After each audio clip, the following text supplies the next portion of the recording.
हे guys, very good morning. तो आज हम बात करेंगे टाइप्स ऑफ डेमोक्रेसीज के बारे में। लोकतंत्र के प्रकार।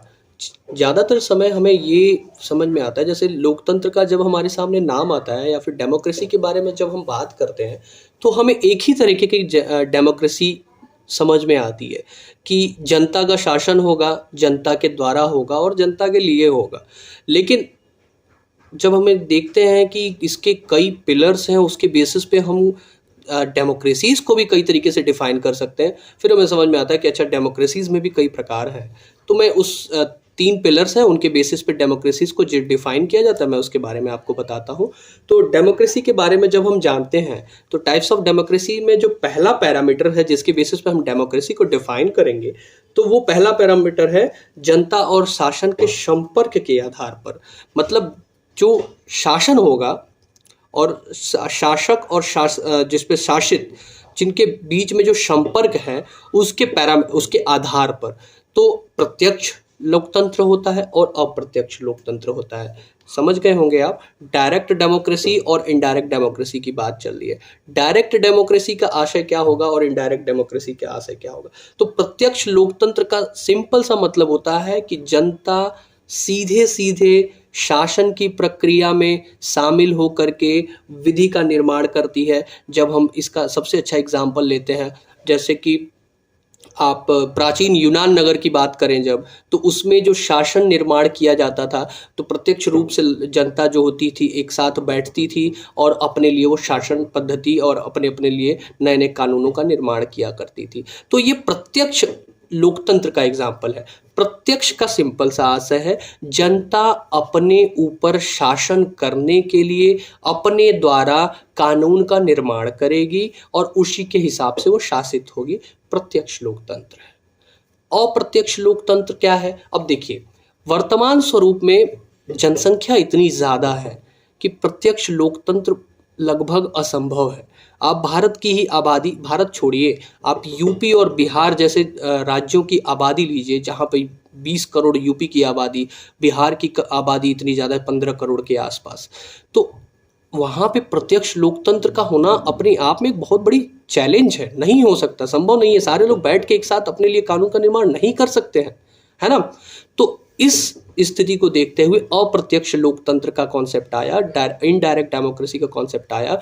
हमने अपने लिए अपने प्रतिनिधि को चुन करके भेजा और उसे अपनी शक्तियों को हस्तांतरित किया, जिसके माध्यम से वो हमारे ऊपर शासन कर सके। जैसे आप पढ़े होंगे परिसीमन के बारे में, परिसीमन आयोग के बारे में, आप पढ़े होंगे कैबिनेट मिशन के बारे में, जिसके द्वारा हमारे संविधान का निर्माण किया गया था, जिसमें हमारा उत्तरदायित्व प्रतिनिधित्व करने के लिए 10 लाख की जनसंख्या के ऊपर एक व्यक्ति को हमने संविधान सभा में भेजा था और उन्होंने हमारे लिए संविधान का निर्माण किया था।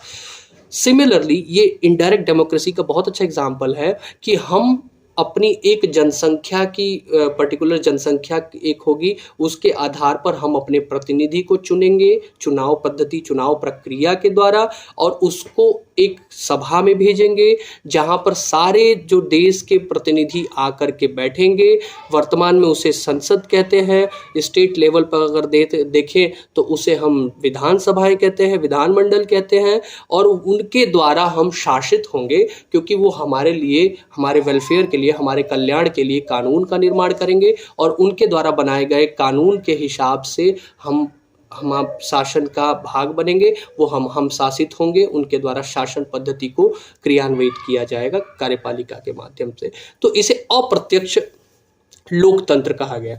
तो इसका हमने बताया कि पहला पिलर था ये लोकतंत्र का, जिसमें शासक और शासित दोनों के संबंध के आधार पर हमने देखा, तो हमें पता चला कि प्रत्यक्ष लोकतंत्र होता है और अप्रत्यक्ष लोकतंत्र होता है। अब जो दूसरा पिलर है ना, उसके बेसिस पे बात करें तो वो कहता है कि on the basis of ideology, विचारधारा के आधार पर। तो विचारधारा के आधार पर अगर हम बात करें तो एक होता है उदारवादी लोकतंत्र, जिसे लिबरल डेमोक्रेसी कहते हैं। एक होता है समाजवादी लोकतंत्र, जिसे हम कहते हैं सोशलिस्ट डेमोक्रेसी।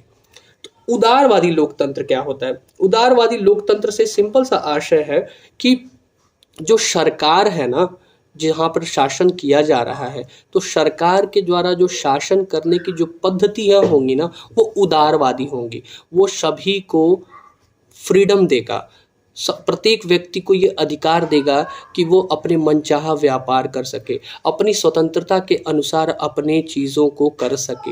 ये उदारवादी प्रिंसिपल होता है लिबरल डेमोक्रेसी का। लिबरल प्रिंसिपल ही होता है कि व्यक्ति का सम्मान करना, उसको स्वतंत्रता देना, जिससे वो अपने विकास को सुनिश्चित कर सके। तो इसको कहते हैं लिबरल प्रिंसिपल, ठीक है। तो लिबरल डेमोक्रेसी का मतलब होता है कि सरकार इतनी फ्रीडम देगी, but there should be some restrictions also, reasonable restrictions are there.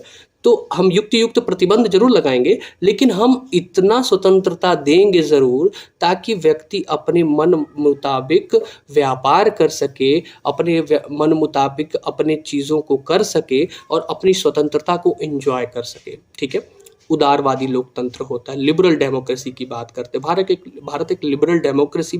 हालांकि भारत के बारे में हम ये नहीं कह सकते कि भारत केवल लिबरल ही है, भारत केवल सोशलिस्ट है। भारत के अंतर्गत अनेक लोकतंत्रों के आपके तत्व समाहित है। भारत एक लिबरल डेमोक्रेसी भी है। इस प्रिंसिपल को हमने 1991 जो न्यू इकोनॉमिक पॉलिसी हमने अडॉप्ट की थी, नई आर्थिक नीति 1991 की, उसमें हमने एलपीजी रिफॉर्म्स किए थे, लिबरलाइजेशन, प्राइवेटाइजेशन, ग्लोबलाइजेशन। तो इस प्रिंसिपल को हमने अडॉप्ट किया था, तो वहाँ से हम देख सकते हैं कि हम एक लिबरल डेमोक्रेसी भी हैं, ठीक है। लेकिन हमारे अंदर कैपिटलिज्म की भी फिलॉसफी पाई जाती है, हमारे अंदर सोशलिस्ट प्रिंसिपल भी है। हमारे कॉन्स्टिट्यूशन के प्रियम्बल में आप पढ़ेंगे जब, तो 42वें संविधान संशोधन के द्वारा हमने इस सोशलिस्ट टर्म को अपने इस कॉन्स्टिट्यूशन में डाला और हमने कहा, अपने प्रियम्बल में डाल के हमने कहा कि हम भारत के लोग भारत को एक संपूर्ण प्रभुत्व संपन्न समाजवादी पंथ निरपेक्ष लोकतंत्रात्मक गणराज्य बनाएंगे, है ना, बनाने के लिए। तो ये समाजवादी जो सोशलिस्ट प्रिंसिपल जो है ना, ये हमारे कॉन्स्टिट्यूशन में है, जो हमें ये बताता है कि हम जो है समाजवादी लोकतंत्र को भी अपने अंदर समाहित किए हुए हैं, ठीक है। तो हमने देखा उदारवादी लोकतंत्र। अब बात करते हैं सोशलिस्ट समाजवादी लोकतंत्र क्या होता है।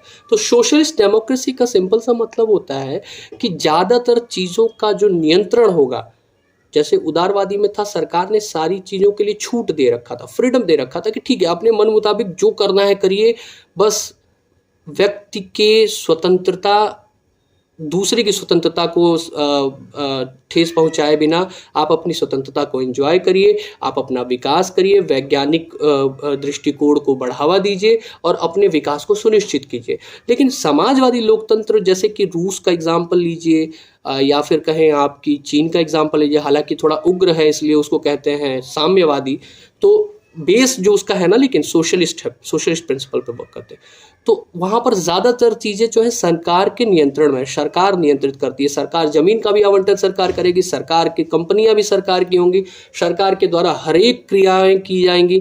तो ये जो सोशलिस्ट प्रिंसिपल है ना, जहाँ पर सरकार का नियंत्रण बहुत ज़्यादा होता है, वो सबके कल्याण की बात करता है, सब में समानता लाने की बात करता है ना। सोशलिस्ट प्रिंसिपल सब में समानता लाने की, रिसोर्सेज का इक्विटेबल डिस्ट्रीब्यूशन की बात करता है और ज़्यादातर चीज़ों पर सरकार का नियंत्रण होता है, ठीक है। तो ये हो गया सोशलिस्ट डेमोक्रेसी। तो हमने दो पैरामीटर्स के बेसिस पे पढ़ा। एक हमने पढ़ा शासक और शासित, गवर्नमेंट जो होती है वो और जिस पर गवर्नेंस किया जा रहा है वो, उनके रिलेशन के बेसिस पे पढ़ा। दूसरे हमने पढ़ा on the basis of ideology. पहला आइडियोलॉजी था liberal ideology of the democracy, दूसरा था हमने पढ़ा socialist democracy. On the basis of socialist ideology, socialist democracy. अब हम तीसरे पिलर के बारे में बात करेंगे कि on the basis of political parties, number of political parties. तो आप बहुत अच्छे से इस चीज़ को जानते होंगे कि कई देश ऐसे हैं जहां पर सिंगल पार्टीज रूल है, जैसे कम्युनिस्ट नेशन, अभी मैं बात कर रहा था जो समाजवादी लोकतंत्र की बात कर रहा था। तो आप देखिए रूस की बात करिए, चाहे चीन की बात करिए, चीन में देखिए कम्युनिस्ट पार्टी ही है, मात्र एक पार्टी, राजनीतिक पार्टी कम्युनिस्ट पार्टी है।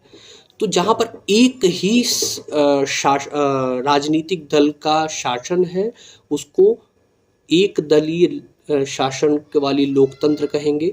जहाँ पर एक ही दल शासन के पद्धति में सारे अपनी भूमिका अदा कर रहा है, वो एक दलीय लोकतंत्र हो गया। जहाँ पर दो पार्टीज हैं, अमेरिका का एग्जाम्पल लीजिए, रिपब्लिकन पार्टी है और डेमोक्रेटिक पार्टी है। ब्रिटेन का एग्जाम्पल ले लीजिए, लेबर पार्टी है। तो ऐसे देखेंगे आप, तो यहाँ पर दो ही दल हैं, तो ये द्विदलीय पार्टी हो गई। और अपने भारत का एग्जाम्पल ले लीजिए भाई साहब, 3 से 4 हज़ार के आसपास हमारे यहाँ राजनीतिक पार्टी है। तो मल्टी पार्टी सिस्टम हमारे यहाँ है, मल्टीपल पॉलिटिकल पार्टीज हमारे यहाँ है। तो बहुत सारी बहुदलीय लोकतंत्र हमारे यहाँ है। तो एक दलीय वो हो गया जहाँ पर एक दल का ही शासन के समस्त चीज़ों में उसका योगदान है, तो वो एक दलीय लोकतंत्र हो गया। द्विदलीय यानी लोकतंत्र वो होगा जहाँ पर शासन की पद्धतियों में, शासन में केवल 2 पार्टी का योगदान है। एक विपक्षी पार्टी होगी, एक रूलिंग पार्टी होगी। अमेरिका चाहे आप ब्रिटेन का एग्जांपल लीजिए, जिसमें रिपब्लिकन पार्टी, डेमोक्रेटिक पार्टी 2 ही पार्टी हैं, ठीक है।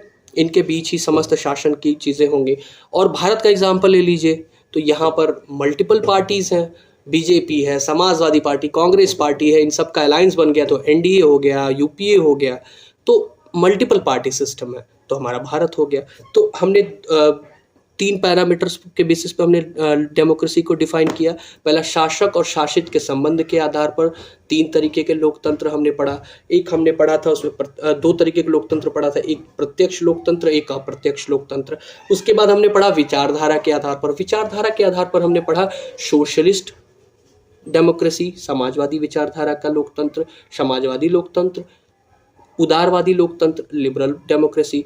तीसरे पिलर के बेसिस पे हमने पढ़ा on the basis of political parties. तो इसमें 3 तरीके के लोकतंत्र के बारे में पढ़ा, single party democracy, double party democracy and multiple party democracy. I wish कि आपको ये समझ में आ गया होगा डेमोक्रेसी के 3 पैरामीटर्स के बेसिस पे कितने तरीके के डेमोक्रेसी होती हैं।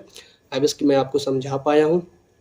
Thank you so much guys for watching my video till the end. Thank you.